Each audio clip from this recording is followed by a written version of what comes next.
মহানগর গোয়েন্দা পুলিশের সাবেক প্রধান হারুনুর রশিদ নিরাপদ স্থানে পালিয়ে গেছেন বলে গুঞ্জন রটেছে। কেউ কেউ বলছেন হযরত শাহজালাল বিমানবন্দর হয়ে পালানোর চেষ্টা করছিলেন তিনি, তবে সে বিষয়ে নিশ্চিত করতে পারেনি কেউ।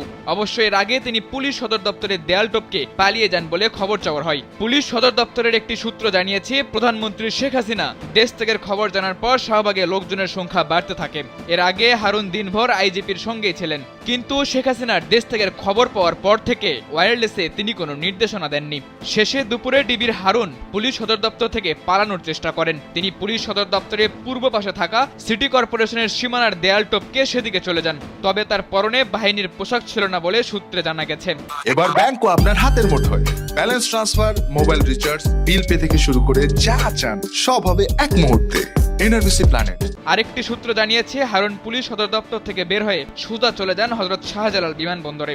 সেখান থেকে পালানোর চেষ্টা করেন, কিন্তু তিনি ব্যর্থ হন। এর আগে গত 31 জুলাই ঢাকা মহানগর গোয়েন্দা পুলিশের অতিরিক্ত কমিশনার মোহাম্মদ হারুনুর রশিদকে বদলি করে ক্রাইম অ্যান্ড অপারেশনস বিভাগে নেওয়া হয়। মূলত বৈষম্য বিরোধী ছাত্র আন্দোলনের 6 সমন্বয়ককে ডিবি অফিসে 6 দিন হেফাজতে রাখা নিয়ে বেশ সমালোচনায় পড়েন তিনি।